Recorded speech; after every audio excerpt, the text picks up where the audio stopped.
ఉన్న టైటిల్ ఏంటంటే లోకమంతా వ్యతిరేకమైపోయినా దేవుడు నీకు తోడై ఉంటే చాలు. లోకమంతా వ్యతిరేకమైన, లోకమంతా పరిస్థితులు తారుమారైపోయినా, లోకమంతా మన మీద ఒత్తిడి చేస్తున్నా, మనకి విరోధంగా పని చేస్తున్నా, మనకి విరోధంగా కార్యాలు ఒకవేళ జరుగుతున్నా, దేవుడు మనకి తోడై ఉంటే మన జీవితానికి అంతే చాలు. ఈ కీర్తనలో మనకు కనిపించేది ఏంటంటే తెలుసా? ఇదిగో మనుషులందరూ వ్యతిరేకమైపోయినా కానీ, మనుషుల యొక్క ఆగ్రహము మన మీద వెళ్ళగక్కుతున్నా కానీ, జలములు ప్రవాహం వలె మన మీద పొర్లు పారుతున్నా, మన ప్రాణాన్ని వారు మృంగివేయాలని ఒకవేళ చూసినా కానీ, దేవుడు మనకి తోడై ఉంటే మన జీవితానికి ఇక తిరిగిలేదు. స్తోత్రం కలిగాక. మనకి ఎవరు తోడు కావాలని కోరుకోవాలి? దేవుని తోడు మనకు కావాలి. దేవుని యొక్క అభయం మనకు కావాలి. దేవుని నీడలో మనం ఆశ్రయం పొందుకోవాలి. కీర్తన ఎవరు రాశారు? యాత్ర కీర్తనలో ఇది దావీదు గారు, భక్తుడైన దావీదు రాసిన కీర్తన భాగం. ఈ కీర్తనలో చాలా అద్భుతమైన కీర్తనలు. 3 విషయాలు మనం జ్ఞాపకం చేసుకుందాం. నీకు కష్టాల మీద కష్టాలు వచ్చినప్పుడు దేవుని మీద మనం ఆధారపడాలి. 1, కష్టాలు వచ్చినప్పుడు, నష్టాలు వచ్చినప్పుడు, వ్యతిరేక పరిస్థితులు మనం వెళుతున్నప్పుడు ఎవరి మీద ఆధారపడాలి? 1 మీరు జ్ఞాపకం పెట్టుకోండి, లేకపోతే రాసుకోండి. అప్పుడే మబ్బుగా ఉన్నాయి, కళ్ళు చూసుకోండి, చెక్ చేసుకోండి. అందుకనే నైట్ త్వరగా పడుకోవాలి. అర్థమైందా? ఓకే. దేవునికి స్తోత్రం కలిగిన గాక. నీకు ఎన్ని కష్టాలున్నా, ఎన్ని నష్టాలున్నా, ఎంత అవరోధం మన మీద ఎదురవుతున్నా, ఎంత ప్రతికూలతలో మనం వెళుతున్నా, ఎవరి మీద ఆధారపడాలి? మొదటిగా దేవుని మీద మాత్రమే ఆధారపడాలి. దేవునికి స్తోత్రం కలిగిన గాక. రెండవదిగా కష్టాల నుండి, ఇబ్బందుల నుండి, ప్రతికూలతల నుండి, సమస్యల నుండి విడిపించిన యెహోవాను స్తుతించాలి. ఆయనకు కృతజ్ఞతలు తెలియచేయాలి. ఇది ఎన్నోది? రెండవది. మొదటిది, కష్టాలు వచ్చినప్పుడు, బాధలు వచ్చినప్పుడు, నిందలు వచ్చినప్పుడు ఎవరి మీద ఆధారపడాలి? దేవుని మీద ఆధారపడాలి. రెండవది మర్చిపోయేటప్పుడే, కష్టాల నుండి విడిపించిన దేవునికి కృతజ్ఞతాస్తుతులు తెలియచేయాలి. స్తోత్రం కలిగాక. మూడవది చెప్పలేదు కదా, చెప్తాను. మూడవది, మనం ఎలాగైతే కష్టాల నుండి విడిపించబడ్డామో, మనం ఎలాగైతే దేవుని మీద ఆధారపడి కష్టాల నుండి విడుదల పొంది ఈరోజు ప్రభువుకి కృతజ్ఞతలు తెలియచేస్తూ ఎలాగైతే ఉన్నామో, అలాగే కష్టాల్లో ఉన్నవారిని, ఇబ్బందుల్లో ఉన్నవారిని, సమస్యల్లో ఉన్నవారిని బలమైన విశ్వాస వీరులుగా వారిని తయారు చేయాలి మనం.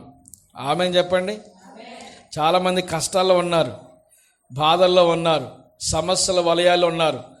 వాటి నుండి దాటుకుని రాలేని మార్గాలు తెలియక చాలామంది అల్ప విశ్వాసంతో ఉన్నవారు ఉంటారు. అప్పుడు మనం ఏం చేయాలి? మనం నమ్మిన దేవుడు గొప్పవాడు, ఆయన భూమి ఆకాశంలో సృజించిన వాడు.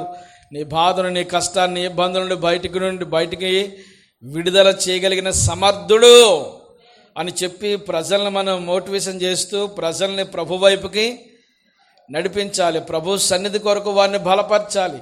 బలమైన యోధులుగా వారిని సిద్ధం చేయాలి మనం ప్రభు కొరకు. కనుక ఎన్ని కష్టాలు, 3 విషయాలు చెప్పండి ఒకసారి మరలా. కష్టాలు వచ్చినప్పుడు, ఇబ్బందులు వచ్చినప్పుడు, సమస్యలు వచ్చినప్పుడు ఎవరి జ్ఞాపకం రావాలి?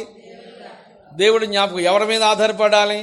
ఎవరో ఉన్నారు మనకి విడిపిస్తారు, ఎవరో మనకు సహాయం చేస్తారు, ఎవరో నన్ను అందులో నుండి బయటికి తీసుకొస్తారని ఆ భ్రమలో ఉండొద్దు. నా దేవుడు నాకున్నాడు, నా దేవుడు నన్ను విడిపిస్తాడు, నా దేవుడి కష్టాల నుండి, సమస్య నుండి విడుదల చేయడానికి సమర్థవంతమైన వాడు అని పరిపూర్ణమైన విశ్వాసంతో ప్రభు మీద మనం ఆధారపడాలి. రెండవది, ఆ కష్టాల్లో నుండి మనం విడుదల పొందిన తర్వాత కృతజ్ఞత భావంతో, చాలామంది కష్టాల్లో మొక్కుబడి చేసుకుంటారు, ఇబ్బందుల్లో మొక్కుబడి చేసుకుంటారు, తీర్మానాలు చేసుకుంటారు, సమర్పణ చేసుకుంటారు, ఎన్నెన్నో వాగ్దానాలు చేస్తారు. ఆ కష్టాలు కాస్త కడతీరి బయటకు వచ్చినప్పుడు వెంటనే ఏం చేస్తారు చాలామంది, కొందరు మరిచిపోయి మరలా వారు జీవితాన్ని ప్రారంభించడానికి ఇష్టపడతారు. కనుక దేవునికి మనం ఎప్పుడు కృతజ్ఞతలు తెలియచేస్తూ అనేకుల్ని ప్రభువులోనికి బలపరిచేవారుగా ఉండాలి. దేవునికి మహిమ కలుగునుగాక. చదువుదాం. మొదటి వచనంలో చూస్తే మనుషులు మన మీదకి లేచినప్పుడు అని అన్నాడు. తర్వాత యెహోవా మనకి తోడై ఉండని ఎడల, ఆ మాటను మనం తీసుకుందాం. యెహోవా మనకి తోడై ఉండని ఎడల. అందరూ చెప్పాలి గాక. అందరూ స్తోత్రం చెప్పండి. హల్లెలూయా. ఏంటి? యెహోవా మనకి తోడై ఉండని ఎడల. యెహోవా మనకి తోడై ఉండకపోతే మనం మనుషుల చేతుల్లో పడిపోతాం, కష్టాల్లోకి వెళ్ళిపోతాం, మనుషుల యొక్క ఆగ్రహానికి గురైపోతాం, ఇబ్బందుల్లో పడిపోతాం, వ్యతిరేకతలోకి వెళ్ళిపోతాం. యెహోవా మనకి తోడై ఉండకపోతే చాలా ప్రమాదాలు జరుగుతాయి. యెహోవా మనకు తోడై ఉండకపోతే మన జీవితం ఎప్పుడో ముగిసిపోను. యెహోవా మనకు తోడై ఉండకపోతే మన జీవితం ఏ రోజునో కడతిరిగిపోను. యెహోవా తోడై ఉన్నప్పుడు ఇక మనకు అన్ని జ్ఞాపకం రాకూడదు. అర్థమైందా? యెహోవా మనకు తోడై ఉన్నాడు కదా, ఎవరు రాకపోతే మనకు ఇబ్బంది ఏముంది? అంతేనమ్మా. ఇక ఆలు రాలేదు ఎవరన్నా ఎడితే ఎందుకు మరి? యెహోవా మనకు దేవుడు ఉన్నాడు కదా. అంటే ఇప్పుడు మనం ఎవరి వైపు చూస్తున్నాం? దేవుడి వైపు చూస్తున్నాం, మనుషుల వైపు చూస్తున్నాం, మనుషుల వైపు చూస్తున్నాం. యెహోవా మనకు తోడై ఎవరి అనుభవం ఇది చెప్పండి? దావీదు అనుభవం. అమ్మా, దావీదు యొక్క అనుభవం. దావీదు అనుభవం ఏంటి? యెహోవే గనుక నాకు తోడై ఉండకపోతే ఈ రోజున భూమి మీద నేను ఉండకపోదును. యెహోవే గనుక నన్ను రక్షించకపోతే నా జీవితం ఏ రోజో ముగిసిపోను. ఆయన తోడై ఉన్నాడు. ఆయనను ఈరోజు వరకు పోషించాడు, ఈరోజు వరకు నన్ను కాపాడాడు, ఈరోజు వరకు నాకు దేవుడు సహాయం చేశాడు, ఈరోజు వరకు దేవుడు నన్ను సంరక్షించాడని అనేకుల్ని ఈరోజు ప్రభువులోనికి బలపరచడానికి ఎలాంటి అద్భుతమైన మాటలు దావీదు చెప్తున్నాడు. ఇది ఒక కీర్తనగా చాలా కీర్తనలు ఉన్నాయి కదా. దావీదు యొక్క జీవితం మనకెంతో ఒక అద్భుతమైన పాఠం. యాత్ర కీర్తనలో ఇశ్రాయేలుకు ప్రధానమైన పండుగలు ఎన్ని? యెరూషలేము రావడం. చెప్పవా ఎన్ని పండుగలు? 3. సంవత్సరానికి ఒకసారి ముమ్మారు వారు యెరూషలేముకు రావాలి. యెరూషలేముకు వస్తున్న సందర్భంలో ఈ 15 కీర్తనలు వారు ధ్యానం చేస్తారు. ఈ కీర్తన వారు ధ్యానం చేస్తూ ఏమనంటున్నారు? యెహోవా గనక మనకి తోడై ఉండకపోతే మన జీవితం ఈ రోజున క్షేమంగా ఉండకపోదుము.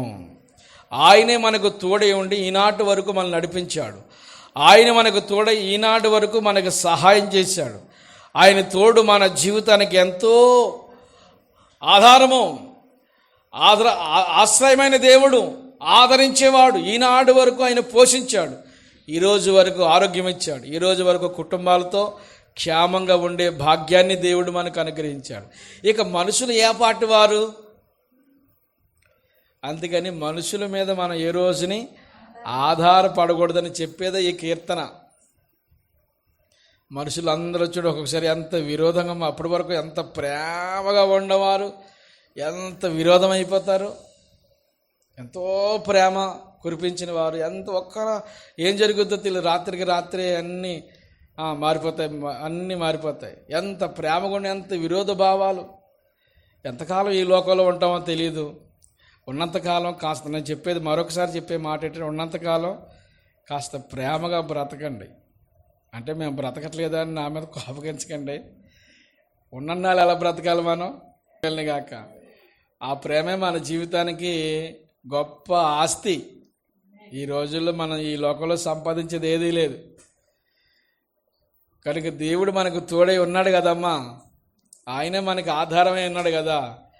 ఆయన మనల్ని పోషిస్తున్నాడు. వారు నాకేం చేయలేదు. ఇన్ని మార్లు మాకు అప్పుడప్పుడు కొన్ని డిస్కషన్లు వస్తుంటుంటాయి. ఇన్ని మార్లు మనం పెట్టాం, ఇన్ని మార్లు సహాయం చేసాం, ఇన్ని మార్లు పలకరించాం, ఇన్ని మార్లు మనం చూస్తూ ఉన్నాం, కానీ మనకేం చేయలేదు, మన పిల్లలకి ఏమీ చేయలేదు, ఇంకెందుకు మనం చేయడం అని కొన్ని డిస్కషన్స్ వస్తాయి మాకు. వచ్చినప్పుడు మరలా ఇచ్చే సమాధానం ఏంటో తెలుసా?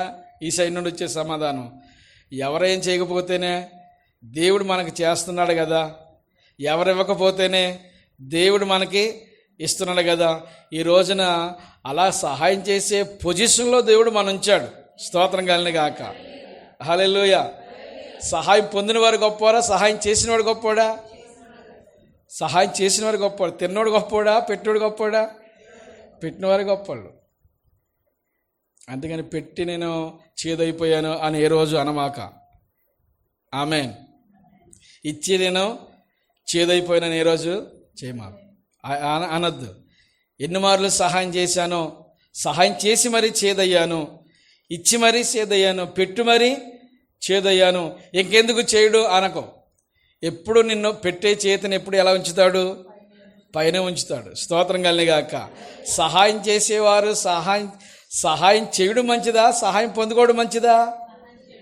సహాయం చేయడమే మంచిది అమ్మా, సహాయం చేయడమే మంచిది. స్తోత్రం కలిగాక. నేను అలా ఫీల్ అవుతాను, మరి మీరు ఎలా ఫీల్ అవుతారు నాకు తెలియదు, కానీ ఎవరైనా ఏదైనా ఇస్తే బాగుండు అనుకుంటామేమో. అది ఎప్పుడు అనుకోవద్దు. ఎవరికైనా ఏదైనా ఇస్తే బాగుండు అనుకోవాలి. ఆమేన్. మనం ఏమనుకుంటే ఈరోజు వెళ్తున్నాను, ఎవరైనా ఏది ఇస్తే బాగుండు, ఎవరైనా ఛార్జీ పెట్టేసుకుంటే బాగుండు, ఎవరైనా అక్కడి నుంచి ఇలా చేస్తే బాగుండు, ఇంకోటి చేస్తే బాగుండు అనుకుంటామేమో మనం. అది ఎప్పటికీ కూడదు, అలాగా అనుకోకూడదు. అది వద్దు మనకి. స్తోత్రం కలిగాక. మనం ఆ పొజిషన్లో ఉంచాలి. అందుకని దేవుడు ఎప్పుడు ఏం చెప్తున్నాడంటే పైవానిగా ఉంచుతానన్నాడు, తలగా చేస్తానన్నాడు, అధికారిగా చేస్తానన్నాడు, సలహా ఇచ్చేవానిగా చేస్తానన్నాడు. దేవునికి స్తోత్రం కలిగాక. ఆ స్థాయిని మనం కోరుకోవాలి, కానీ లో స్థాయిని మనము కోరుకోకూడదు. మన స్థితిని ఇంకా ప్రభు పెంచుతాడు. అందుకని ఎవరి సహాయం మనకి లేకపోవడమే మంచిది. స్తోత్రం కలిగాక. ఎవరి సహాయం లేకపోయినప్పుడు ఖచ్చితంగా దేవుని సహాయం మనకు ఉంటుంది. ఆమేన్. నాకు సహాయం చేసేవారు ఎవ్వరు లేరు అనుకోవద్దు. అందుకని నీకు సహాయం చేసేవాడు మనిషి కాదు, ఎవరో తెలుసా? భూమి ఆకాశాలను సృజించిన యెహోవా అని చెప్తున్నాడు. కానీ లాస్ట్లో నీకు సహాయం చేసే మనిషి కాదమ్మా, నీకు సహాయం చేసేవారు భూమి ఆకాశములను సృజించిన యెహోవా నీకు సహాయం చేస్తున్నాడు. ఇంకంతటి మహాగణుడే మనకు సహాయం చేసేటప్పుడు ఈ నరమాతులు ఏపాటు వాళ్ళు, వీళ్ళు చేసే సహాయం ఏపాటిది, వీళ్ళు ఇచ్చేది ఏపాటిది. అందుకని ఆ మహానుభావుడు ఇచ్చేది దాని కొరకు మనం ఎదురు చూడాలి. స్తోత్రం కలిగాక. అందుకనే మొదటిది ఏంటో తెలుసా? యెహోవా నీకు తోడై ఉండని ఎడల. అర్థమైందా? ఎలాగా? యెహోవా గనక నీకు తోడై ఉండకపోతే నీ పరిస్థితి ఏంటి అనేది ఇది క్వశ్చన్. ఇది ఆయనే గనక నీకు తోడై ఉండకపోతే నీ పరిస్థితి ఏంటి? నీ పక్కవారు సహాయం చేయడం మంచిదా నీకు? నీ దేవుడు సహాయం చేయడం మంచిదా? అంతేగా నాకు ఎవరో ఒకరు సహాయం చేస్తే బాగుండు, ఎవరో ఒకరు ఇలా చేస్తే బాగుండు, ఎవరో ఒకరు అలా చేస్తే బాగుండు అనుకున్నాం అనుకో, ఎప్పుడు దేవుని సహాయం మనం కోరుతలేనట్టు అర్థం. కనుక దేవుని సహాయాన్ని మనం కోరాలి. దేవునికి స్తోత్రం కలిగాక. ఎవరి వలన సహాయం కలుగుతుంది? యెహోవా గనక మనకు తోడై ఉండని ఎడల. ఎవరి మాట ఇది? దావీదు గారు రాసిన మాట, దావీదు యొక్క అనుభవం. ఇప్పుడు దావీదుకి ఎవరు తోడు? గాఢంధకారపు లోయలో నేను సంచరించిన ఏ అపాయమునకు భయపడను. ఎందుకు? యెహోవా నాకు తోడై ఉన్నాడు. ఆమేన్. ఆయన నాకు ఆదరించేవాడుగా ఉన్నాడు. కష్టాల్లో ఆయన నన్ను ఆదరిస్తాడు, ఇబ్బందులు ఆయన నన్ను ఆదరిస్తాడు, కన్నీటి దుఃఖములు నన్ను ఆదరిస్తాడు, ఆకలిలో దప్పికలో అన్ని విషయాల్లో ప్రతి ప్రతికూలత స్థలములో ఆయన నన్ను ఆదరించి నడిపిస్తాడు. యెహోవా నాకు ఎలాగున్నాడు తెలుసా? సహాయకుడిగా ఉన్నాడు. స్తోత్రం కలిగాక. మన కష్టకాలమందు ఆయన మనకి నమ్ముకోదగిన సహాయకుడు. ఎవరు సహాయం చేస్తారు మనకి ఈ లోకంలో? ఎవరెవరి మీదో ఆధారపడే దానికంటే మనం పరిపూర్ణంగా ప్రభువు మీద ఆనుకుని ఉండాలి. రేపటి దినం అవసరత ఎలా తీరుస్తుంది? రేపటి దినం అవసరత ఎలా తీరుద్ది? రేపు పరిస్థితి చాలా చాలా పరిస్థితి అంటే రేపు అవసరత చాలా గొప్పది, చాలా పెద్దది. ఈరోజు మట్టుకు నిర్మానుష్యంగా ఉన్నాం, రేపుకి సంబంధించి అంత నిర్మానుష్యం. కానీ మరుసటి రోజుకి దేవుడు ఫుల్ హ్యాపీగా ఉంచాడు. ఆమెన్. ఏ రోజుకి ఆ రోజు ఆ కాకులు చూడండి, ఆ పక్షులు చూడండి, అరుచున్న పిల్ల కాకులు చూడండి, ఏం చేస్తాయంటే ఏ రోజుకి ఆ రోజు, ఏ రోజు బతుకు ఆ రోజే వాటికి దేవుడు అనుగ్రహిస్తాడు. ఆమెన్. మనకి ఒక నెలకు సరిపాటుగా ఉన్నాయంటే చాలా ధీమాగా ఉంటాం. హల్లెలూయా. ఏ దిక్కు నుండి పంపిస్తాడో తెలియదు. ఏదో రాగా దేవుడు ఏం చేస్తాడు, దేవుని సహాయాన్ని పంపిస్తాడు. ఈ మాట లైట్ తీసుకోవద్దమ్మా, ఎప్పుడు ఇనే మాటలు కాదే అని అనుకోవద్దు. చాలా అద్భుతకరమైన హృదయంతో, విశ్వాసంతో నువ్వు తీసుకోవాలి ఈ మాటలు. యెహోవాయే గనక నాకు తోడై ఉండకపోతే నా పరిస్థితి ఏంటి? ఈరోజు ఎక్కడుందో? హాస్పిటల్ ఉంది మనందరం. మన సహోదరితో చేసిన డాక్టర్ గారు మంచి అంగమేయంలో ఉన్నాడు ఆయన, కదమ్మా? ఉన్నాడు ఆయన, అంగమేయంలో ఉన్నాడు ఆయన. ఏమైంది పరిస్థితి? ఫోటో చూపించాడు. దేవుని స్తోత్రం కలిగాక. ఇప్పుడు చూపించబట్టింది ఆవిడ. దేవునికి స్తోత్రం కలిగాక. హల్లెలూయా. హల్లెలూయా చెప్పండి. దేవుడే గనక మనకు తోడై ఉండకపోతే ఏమైపోదు? మన అనకాపల్లి వెళ్ళాం, అక్కడి నుంచి అలా వైజాగ్ కూడా వెళ్ళాం అనుకోండి. సరిగా నక్కపల్లి దగ్గరికి వెళ్ళిన తర్వాత ఏమైందో తెలియదు, ఒక కారు హఠాత్తుగా ఆఫ్ చేసాడు రోడ్డు మీద. మా కారు సడన్ బ్రేక్ ఆఫ్ చేస్తే వెనక బ్యాక్ సీట్లో ఉన్న వాళ్ళందరూ ముందు సీట్లోకి వచ్చేసి, దేవుని దేవాల బెల్ట్ పెట్టుకుని ఉండబట్టి ముందుకు అద్దాలకు వెళ్ళి తాకలేదు, లేకపోతే అద్దాలను గుద్దేద్దాం వెళ్ళి. చాలా పెద్ద ప్రమాదం అయిపోయిందేమో అనుకున్నాం. దేవుడు అలా చిటుకులో దేవుడు దాన్ని తప్పించాడు. దేవునికి స్తోత్రం కలిగాక. లేకపోతే పెద్ద యాక్సిడెంట్. మొదటి కారు ఉన్న మొదటిది అంతా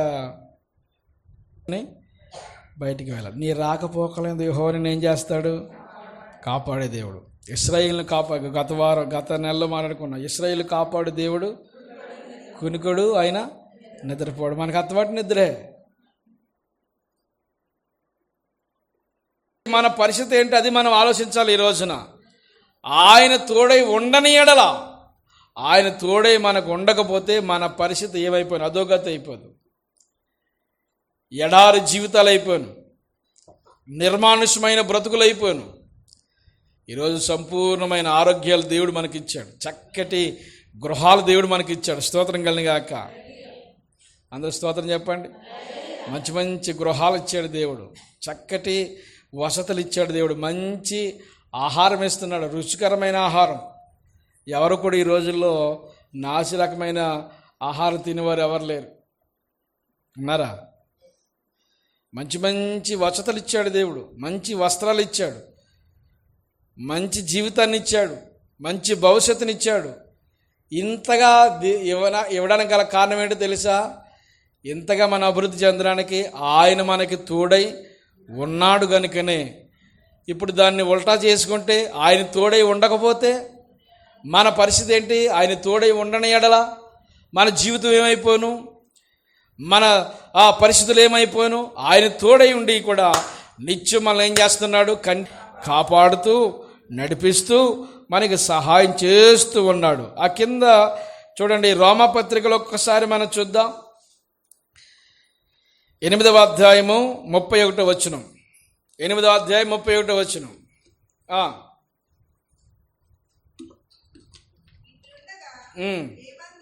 ఏమందుము? దేవుడు మన పక్షమునుండగా మనకు విరోధి ఎవడు? వెనుతీక ఆయన అప్పగించిన వాడు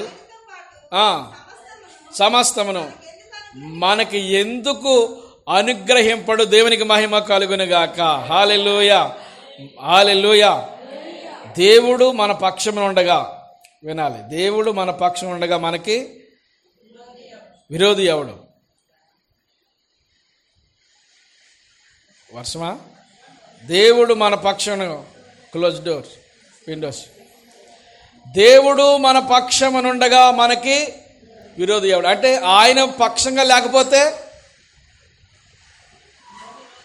అందరి విరోధులే.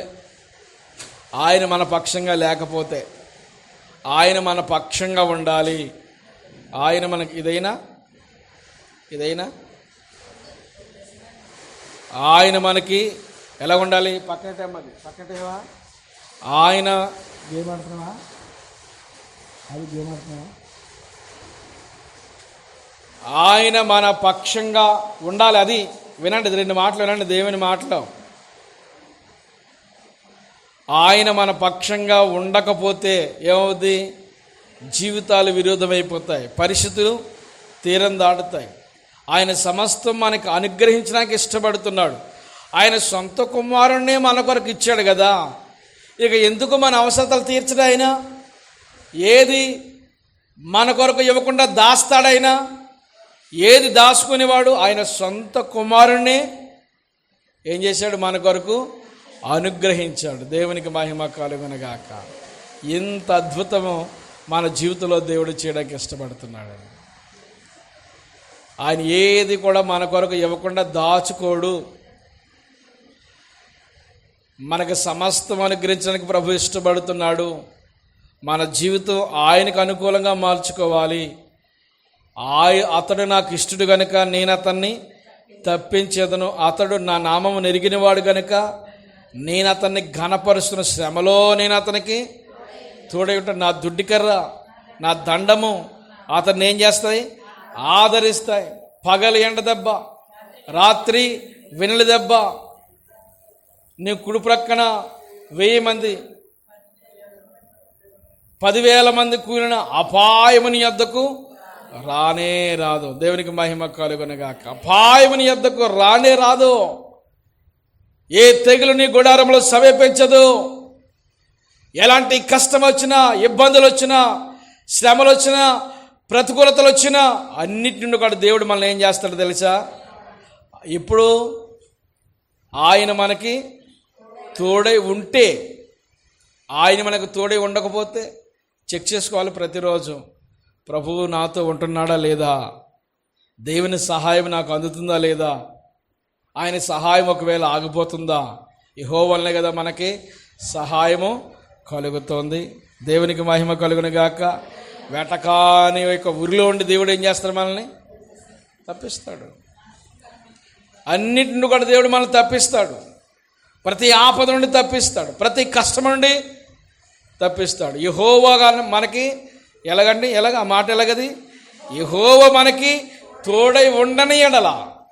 అంటే ఇప్పుడు మనకి ఎలా ఉండాలి ఆయన? అమ్మా, నువ్వెక్కడికి వెళ్ళినా నీకు ఎలా ఉండాలి? ఆయన తోడుగా ఉండాలి. ఉద్యోగంలో ఉన్నా, గృహంలో ఉన్నా, ప్రయాణంలో ఉన్నా అనంటే తోడుగా ఉండానంటే నువ్వు ఉంటాడు ఆయన. నోరిప్పపోతే ఉన్నాడు ఆయన. నువ్వు మార్గంలో ఉన్నా, అది నువ్వు చదువుకుంటున్నా, నీ భవిష్యత్తు కొరకు ప్రణాళికలు కార్యాలు జరగాలన్నా, అన్ని విషయాల్లో దేవుడు ఏముండాలంటే మనకి తోడై ఉండాలి. ఇది మొదటిది. ఆయన తోడై ఉండకపోతే పరిస్థితులన్నీ భిన్నంగా ఉంటాయి. ఆయన తోడై ఉంటే పరిస్థితులు అన్నీ అనుకూలంగా మార్చబడతాయి.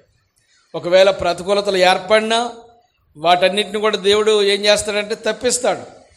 మబ్బు తొలగిపోయినట్లుగా అవన్నిటిని కూడా దేవుడు తొలగిస్తాడు. ఆ కింద చూడండి, మనుషులు మన మీదకి లేచినప్పుడు అన్నాడు. పై వచనం, మొదటి వచనంలో పై మాటలు ఏమన్నాడు? మనుషులు మన మీదకి లేచినప్పుడు అన్నాడు. రెండో వచనంలో వారి ఆగ్రహము మన పైన రగులుకున్నప్పుడు యెహోవా మనకు తోడే ఉండని ఎడల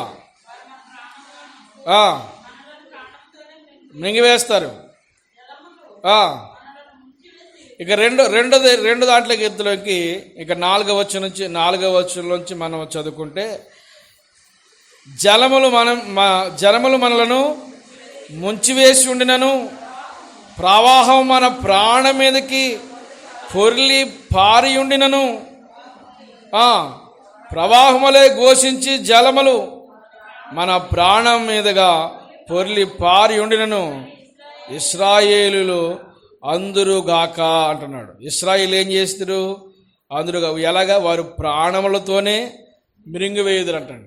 దేంతోని? ప్రాణాలతో మింగివేయండి. దేనైనా చూశారు ఎప్పుడైనా? ఏది మింగేసింది?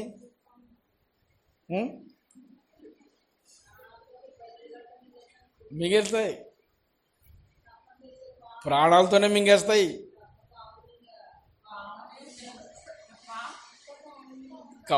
పాము కప్పనే ఎలా మింగేద్ది? ప్రాణాలతోనే మింగేద్ది. కొండశీల ఉందనుకోండి, మేకపిల్లని ఎలా మింగేద్ది? ప్రాణాలతోనే మింగేద్ది. యోనాను చేప ఎలా మింగేసింది? ప్రాణాలతోనే మింగేసింది. ఏవేల్ని కయ్యను ఏం చేశాడు? ప్రాణాల మీద పడి, ప్రాణంతో ఉండగానే కదా కొట్టి చంపేశాడు. ప్రాణాలతో చాలామంది ఏం చేస్తారు? మింగివేస్తారు. కొంతమంది మాట్లాడటండి కత్తిపోటులాగా తగిలేస్తాయంటండి. ఏ జబ్బు లేదు కానీ ఒక ఆవిడ అలా ఎండిపోతుంది. అమ్మ అంటే ఎన్ని టెస్టులు చేయించుకున్నా జబ్బు ఏమీ లేదు, మనిషి మాత్రం ఏమైపోతుందంటే ఎండిపోతుంది, పుల్లైపోతుంది. ఏంటంటే మనుషులన్న మాటలకి చాలా గాయపరిచి పడిపోయి కొంతమంది చూడండి. మనుషులు మాటలు ఏం చేస్తాయంటే మనుషుల్ని కొందరిని గాయపరుస్తాయంటండి. ఏ గాయం లేదు, కానీ ఈ మాటను మనిషిని ఏం చేసింది? గాయపరిచింది. కొన్ని మాటలకు ప్రాణం విలవిలవిలాడిపోతారు కదా. కొన్ని మాటలకు ప్రాణం విలవిల్లాడిపోతారు. కొన్ని మాటలకి ఆత్మహత్య చేసుకుని చచ్చిపోతారు కదా. మాట్లాడేటి కొన్ని మాటలు అలా ఉంటాయి. మహాబలశాలి ఎవరైనా, బలార్జుడు ఎవరైనా, సంసోను గారు ప్రాణం విసిగిపోయి చావగోరాడంటాడు. దేన్ని బట్టి? అనుదినం ఆవిడంటున్న మాటలను బట్టి. కొందరు మాటలు ప్రాణాలు తీస్తాయి. కొన్ని మాటలు వారు ప్రాణాలతోనే ఏం చేద్దరంట? మృంగివేసేద్దరు. ప్రాణం అన్న మాట చూడండి. 2వ వచనంలో ఆ మాట, 3వ వచనంలో చెప్తున్నాడు. 3వ వచనంలో యెహోవా మనకు తోడే ఉండనల్లా వారు మనను ప్రాణములతోనే, ఎప్పుడు యెహోవా తోడే ఉండకపోతే ప్రాణాలతోనే మింగివేస్తారట. ఆ కింద 4వ వచనంలో కూడా 4వ వచనం చదవమ్మా. ప్రవాహం మన ప్రాణం మీదుగా పొర్లి పారియును ప్రవాహము అన్నాడు.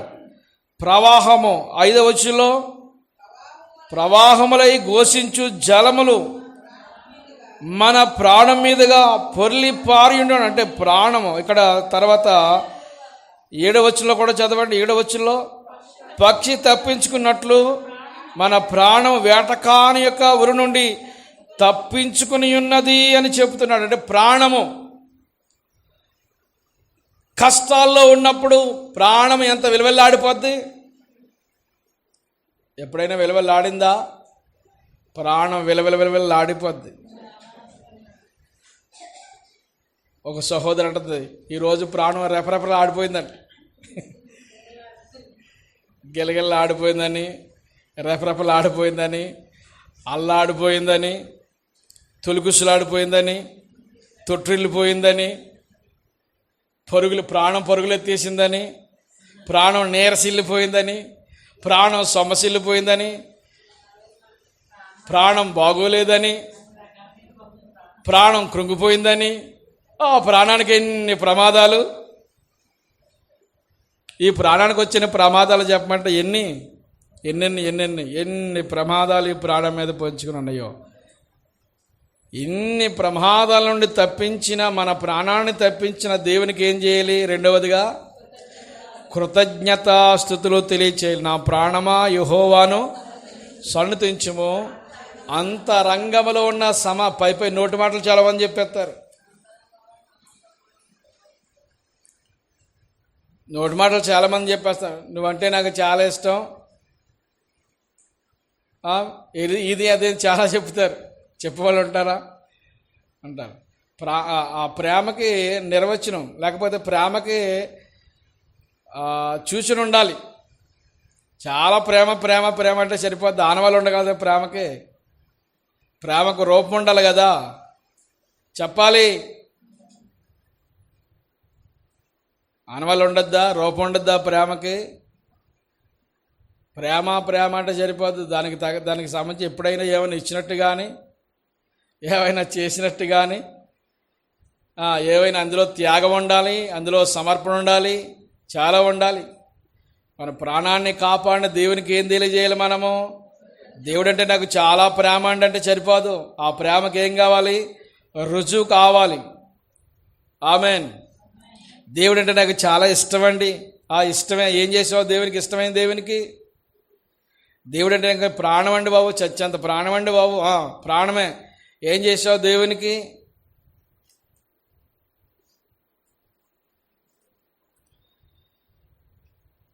ఇంతగా మనల్ని కాపాడుతున్న దేవునికి జీవితాంతం రుణపడిపోయి ఉండాలి మనం. స్తోత్రం కలిగాక ఆయన పాదాల దగ్గర ఒదిగిపోవాలి, ఆయన పాదాల దగ్గర కరిగిపోవాలి. మనము ఆయన పాద సేవకి అంకితమైపోవాలి. దేవునికి మహిమ కలుగునుగాక.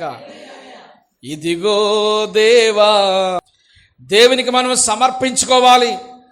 కృతజ్ఞత భావముతో జీవితాన్ని ముందుకు నడిపించుకోవాలి. ప్రతిరోజు కృతజ్ఞత వచ్చును మన నోట ఉండాలి. కృతజ్ఞత వచ్చిన ఉండాలంటండి. ఏ వచ్చును? కృతజ్ఞత వచ్చును. కృతజ్ఞత కలిగి ఉండాలి. ప్రతిరోజు కృతజ్ఞత భావాలతోనే మనం బ్రతకాలి. కృతజ్ఞత భావం లేకుండా బ్రతకూడదు. మన టాలెంట్ మీద ఆధారపడకూడదు, మన బుద్ధి మీద ఆధారపడకూడదు, మన జ్ఞానం మీద ఆధారపడకూడదు, మనకున్న సంపద మీద ఆధారపడకూడదు. దేని మీద ఆధారపడకూడదు? దేవుని మీద ఆధారపడాలి. మనం దేవుని మీద ఆధారపడి దేవుని యొద్ద నుండి పొందుకొని దేవుని కృతజ్ఞతాస్తుతులు తెలియచేస్తూ మనలో కృతజ్ఞత భావాలు ఉండాలి. స్తోత్రం కలుగునుగాక.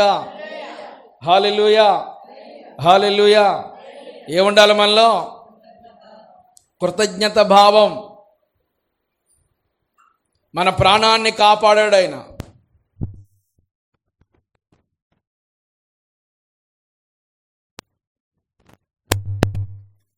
ప్రాణాన్ని తప్పించిన దేవునికి ఏం తెలియచేయాలి? మనము కృతజ్ఞతాస్తుతులు తెలియచేయాలి. కృతజ్ఞతాస్తుతులు తెలియచేయాలి. కష్టంలో ఉండి, ఇబ్బందులో ఉండి, సమస్యలో ఉండి మళ్ళీ విడిపించిన దేవునికి కృతజ్ఞతలు తెలియచేయాలి. మన ప్రాణం ఈ రోజున సేఫ్ జోన్లో ఉంది. మన ప్రాణాన్ని కాపాడాడు. మన కుటుంబాన్ని కాపాడిన దేవునికి, ఆరోగ్యం ఇచ్చిన దేవునికి, అవసరతలు ఇచ్చిన దేవునికి, ఇంతవరకు సహాయం చేసిన దేవునికి ఏం తెలియచేయాలి? థ్యాంక్స్ చెప్పాలి. మనం ఎవరైనా చిన్న హెల్ప్ చేశారంటే ఏం చెప్తాం? థ్యాంక్స్ అని చెప్తాం. అవునే కదా? చిన్న హెల్ప్ చేస్తేనే ఒక ఆయన అంటున్నాడు, థ్యాంక్స్ చెప్తే థ్యాంక్స్ ఎందుకులేండి బాబు అంటున్నాడు. వెంటనే మనం ఏం చెప్తాం? రుణం తీరద్ది. ఈ రోజున ప్రాణాన్ని కాపాడాడు. మన ప్రాణాన్ని కాపాడకపోతే ఎప్పుడో మన ప్రాణాలతోనే ఏం చేద్దరు? మనల్ని మృంగివేయుదురు. దేవునికి మహిమ కలుగునుగాక. మనల్ని కాపాడుతున్న దేవునికి మనం కృతజ్ఞతాస్తుతులు తెలియచేస్తూ మన జీవితం అంతా ప్రభుకి ఆ కృతజ్ఞత భావంతోనే బ్రతకాలి. 25వ కీర్తన 15వ వచనం. 25వ కీర్తన 15వ వచనం. 25వ కీర్తన 15వ వచనం.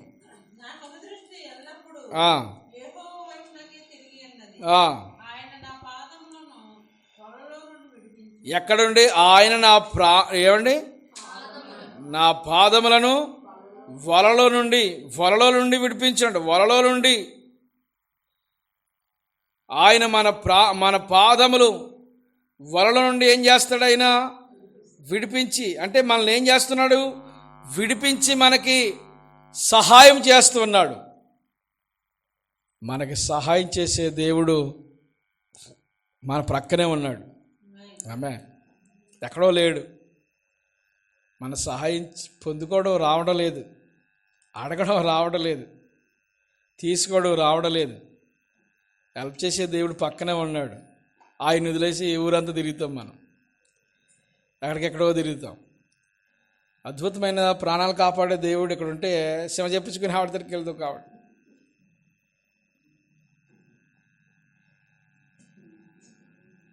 ఎంత బుద్ధిహీనత అది. ఏమండి అది ఎలా ఉంది అది సహాయం చేసే దేవుడిని ఇక్కడ విడిచిపెట్టావా? తొడపాలు తీయించుకోవడానికి వెళ్ళి ఏదేదో చేయించుకోవడానికి వెళ్ళి ఆ రేకులయ్యి కట్టించుకుంటారంటారు. ఏ రేకులయ్యి? రేకుల తాటేకులయ్యి కట్టించుకుంటారంట. అయ్యో ఒక రకమైన పిచ్చి, అదో రకమైన పిచ్చి పనులు. ఆ పిచ్చి పనులు మానేసి సహాయం చేసే దేవుని పాదాలు పట్టుకుంటే మనకి వెంటనే ఏం చేస్తాడు ఆయన? మనకి సహాయం చేయడానికి దేవుడు తన దేవదూతలకు ఆజ్ఞాపిస్తాడంట. Amen, amen. ఎంత అద్భుతకరంగా ఉందా మాట. నీ పాదాలు ఆయన తొట్టెలనివాడు, నిన్ను కాపాడువాడు, నిద్రపోడైనా నీకు సహాయం చేయడానికి దేవదూతలు పంపించి నీకు సహాయము ఏ దిక్కునుండైనా నీ మార్గములు కొన్నిటిని కాదు అన్నిటిలో నుండి నేనేం చేస్తాడు? ఆయన నిన్ను కాపాడుతాడు. Amen, amen, amen, amen, amen. మన ప్రాణాన్ని కాపాడాడు. ఈ రోజున ఆరోగ్యంగా ఉండగలిగిన కృపనిచ్చా. ఆరోగ్యం లేక ఎంతమందో అధోగతి అయిపోతున్నారు. వారి సంపద చూస్తే తక్కువ, వారి ఆస్తి చూస్తే తక్కువ, రోగం చూస్తే రోగం వాళ్ళకున్న ఆస్తి కంటే రోగమే గొప్పది. అవునే కదా? వీళ్ళకున్న ఆస్తినంతా అమ్మినా కానీ ఆ రోగం బాగు చేయించుకోలేదు. ఎక్కడో మొన్న ఏజెన్సీ ప్రాంతం వెళ్ళి ఒక మారుమూరు ప్రాంతం ఇటు అది ఆస్తి కంటే వారికి ఉన్న సంపద కంటే రోగమే అంత గొప్పదైతే దాని నుండి ఎలా తప్పించుకోగలం? ఈ రోజున అలా చూపించుకోలేక, వైద్యం చేపించుకోలేని స్తోమత లేక ఎంతోమంది చనిపోయిన వారు లేరనుకుంటున్నారా? రోజు మన ఈ యూట్యూబుల్లోనూ లేక ఈ వాట్సాప్ల్లోనూ ఈ ఫేస్బుక్లోనూ ఇదిగో ఇలాంటి స్థితిలో ఉన్నారు, వారికి వైద్యం చేయించుకోలేని స్థితిలో ఉన్నవారు, వారికి ఏదన్నా సహాయం చేయండి అని రోజు ఇలాంటివన్నీ చూస్తూనే ఉన్నాం. అలాంటి ఏమీ రాకుండా దేవుడు మనల్ని ఏం చేశాడు? మన ప్రాణాన్ని కాపాడాడు. దేవునికి ఏం చేయాలి? మనం కృతజ్ఞతలు తెలియచేయాలి. దేవునికి మహిమ కలుగునుగాక. హల్లెలూయా. మన 2 కిడ్నీలు బాగానే పనిచేస్తున్నాయమ్మా. కళ్ళు 2 లేదా? కళ్ళు 2 బాగానే పనిచేస్తున్నాయి. కళ్ళు, చెవులు 2 అన్నీ బాగానే చేతులు 2 చేతులు పనిచేయట్లేదా? కాళ్ళు 2 అన్నీ ప్రతి ఇదిలో ఈ కీలు పని చేయకపోతే వంగది. ఏదన్నా ఇలాగ నిటారుగా అన్నీ తీసుకోవాలి. ఈ కీలు పని చేయకపోయినా, ఈ కీలు పని చేయకపోయినా, ఇక చేతులకున్న జాయింట్స్ పని చేయకపోయినా, ఈ మోకాళ్ళు ఈ కీలు పని చేయకపోతే ఇంక ఇలాగెళ్తుంది. ఇంకెక్కడికి వెళ్ళినాను. ఎంత గొప్ప దేవుడు అండి మన దేవుడు. అవునే కదా అమ్మా? పని చేస్తున్నాయి కీళ్ళన్నీ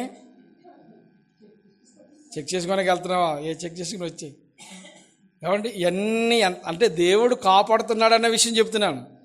ఇది మీకు ఒకవేళ సిల్లీగా ఉంటే ఉండొచ్చు, కానీ అందులో చాలా సీరియస్ మ్యాటర్ ఉంది కదా. చాలా సీరియస్ మ్యాటర్ ఉంది. దేవుడు ఎంతవరకు కాపాడుతున్నాడు. ప్రతి జాయింట్స్ కావచ్చు, ఈ పైకి కనిపించే అవయవాల కంటే లోపల కనిపించిన అవయవాలు ఇంకా గొప్పవి. కనిపించే అవయవాల కంటే కనిపించిన అవయవాలు ఇంకా రేట్ ఎక్కువ అంట. స్తోత్రం కలిగాక. వాల్యుబుల్ అన్నీ ఎక్కడున్నాయి? లోపల ఉన్నాయి అన్నీ. అవి కూడా ప్రతీది కూడా, ప్రతి అవయవం కూడా ఆరోగ్యకరంగానే ఉండాలి. ఇందులో ఏది అనారోగ్యమైనా మన ప్రాణానికి ముప్పే. ఏ అవయవం ఎలాగుందో చూసుకోనికి ఏమనుందో మనకి? ప్రతిరోజు ఏ అవయవం బాగోలేదు లోపలనే చూసుకోగలవా? ఏది చెడిపోయిందో చూపించుకుంటే ఆ డాక్టర్ గారు ఏమంటారని 4-5 సంవత్సరాలు చూపించుకోవట్లేదో సహోదరి. చూపించుకుంటే డాక్టర్ గారు ఎక్కడ బాగోలేదు అంటారేమని. ఉన్నారు ఇలాంటి వాళ్ళు. బాబు డాక్టర్ గారి దగ్గరికి వెళ్తే ఏదో ఒకటి చెప్తారు, ఏదో ఒకటి ఎందుకు చెప్తారు, నీకున్న రోగమే చెప్తారు. దానికి కాస్త మందేస్తే అది తగ్గడానికి మార్గాలు ఉంటాయి. కనుక దేవుడు ఇంతగా మనకి ఏం చేస్తున్నాడు అంటే సహాయం చేస్తున్నాడు. సహాయం చేసిన దేవునికి ఏం చెప్పాలి? మనము కృతజ్ఞతలు చెప్పాలి. ప్రతిరోజు కృతజ్ఞతలు చెబుతూ ప్రభువుని మరి ఎక్కువగా ప్రభువుని మనము స్తుతించగలగాలి. దేవునికి మహిమ కలుగునుగాక. ఇక మూడోదిగా చూస్తే మూడోదేంటమ్మా?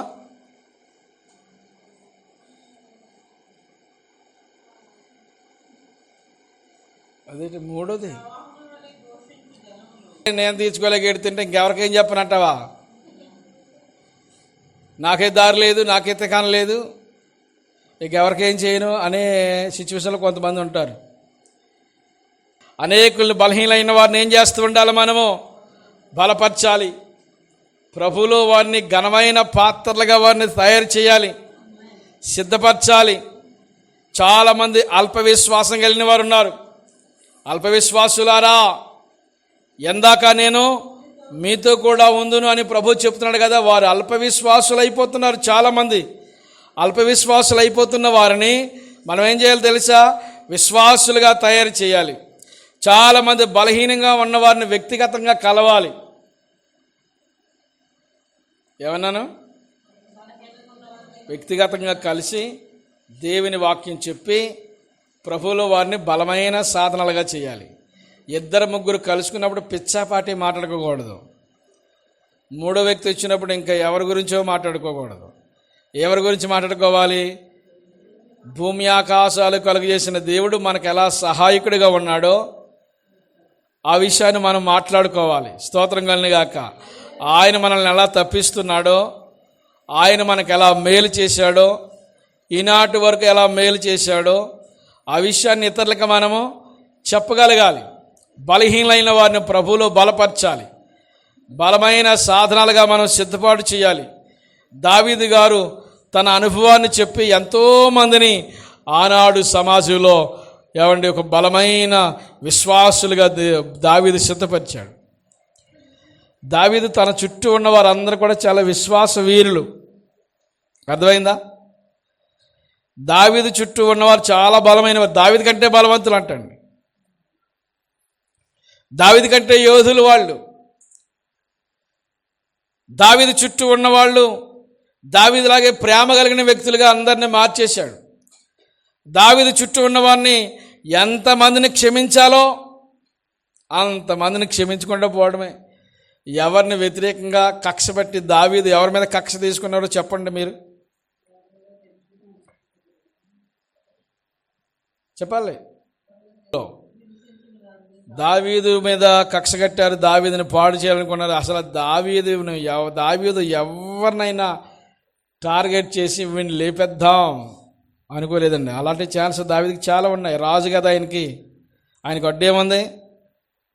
కానీ ఎవరిని ఒక్క మాట ఎప్పుడు దావీదు తన జీవితంలో లేదు. అవసరమైతే దేవుడు ఎలా సహాయం చేస్తాడో ఆ విషయం చెప్పి, అందుకని యెహోవా మందిరానికి జనులు వెళ్ళేదని నాతో అన్నప్పుడు నా హృదయం ఎంతో సంతోషించిందని దావీదు అంటాడు. ఆ అనుభవాలు దావీది. కనుక దేవుడు ఎలా సహాయం చేస్తాడో మనం ఏం చేయాలి తెలుసా? ప్రజలకి చెప్పాలి. ప్రభువులో వారిని పటిష్టంగా వారిని సిద్ధపరచాలి. మనకు సహాయం చేస్తున్న దేవుడు మామూలు సామాన్యమైన వ్యక్తి కాదు.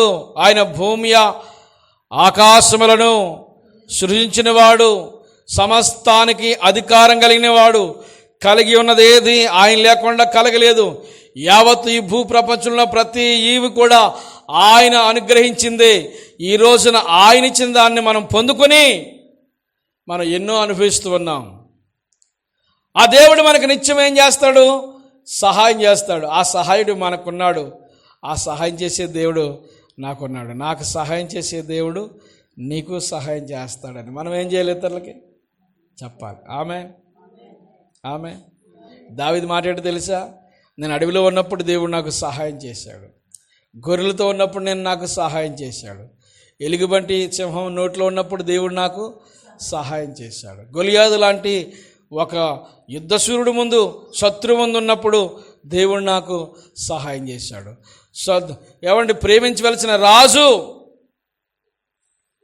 కాపాడవలసిన రాజు, మేలు చేసిన రాజు, ఆ రాజే వ్యతిరేకమైపోయి దావీదును చంపాలనుకున్నప్పుడు దేవుడు నాకు సహాయకుడిగా ఉన్నాడు. నా కొడుకు, కుమారుడు ఎంతో అల్లారుముద్దుగా గారాభంగా దావీదు యొక్క కుటుంబంలో అబ్షాలోమును ప్రేమించినంత రీతిలో ఎవరిని ప్రేమించలేదండి. ఆ ప్రేమించిన కొడుకే దావీదుకి వ్యతిరేకమైపోయి శత్రువు అయిపోయి దావీదును చంపాలి అని దావీదు వెంబడి తిరిగిన వాడు, దావీదును అవమానపరిచిన వాడు. అలా వ్యతిరేకమైపోయినప్పుడు కూడా దేవుడు దావీదుకి ఎలా ఉన్నాడు? తోడే, అన్ని సందర్భాలను తోడే ఉన్నాడు.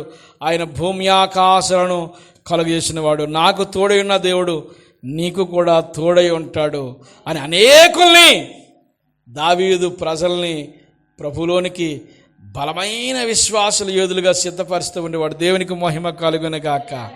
ఈ 3 భాగాలు, ఈ కీర్తనలో 3 భావాలు. ఒకటి, మొదటిది కష్టాల్లో, బాధల్లో, ప్రతికూలతల్లో దేవుడు నీకు తోడై ఉంటాడు. రెండవది, కష్టాల నుండి, బాధల నుండి, పరిస్థితుల నుండి విడిపించిన దేవునికి మనము కృతజ్ఞతలు చెప్పాలి. మూడవది, కష్టాల్లో అనేకులు ఉన్న వారిని ప్రభువులో బలమైన విశ్వాసులుగా వారి నిరీక్షణ కలిగేలాగా వారిని మనము సిద్ధపాటు చేయాలి. నాకెందుకులే అని వదిలేయకూడదు. ఈ భావాన్ని మనం నేర్చుకుంటే ఇక దేవుని సహాయం ఏ రోజు మనకు ఆగిపోతండి. దేవునికి మహిమ కలుగును గాక. హల్లెలూయా. ఈ యాత్ర కీర్తనలో ఈ కీర్తన చదువుకొని మీ కళ్ళకు చూస్తే నాకు భయం వేస్తుంది. ఈ యాత్ర కీర్తనలో కీర్తన చదువుకొని ఎంతో ఆదరించబడుతూ ఉండేవారు, జీవితాల్లో నెమ్మది పొందుకుంటూ ఉండేవారు.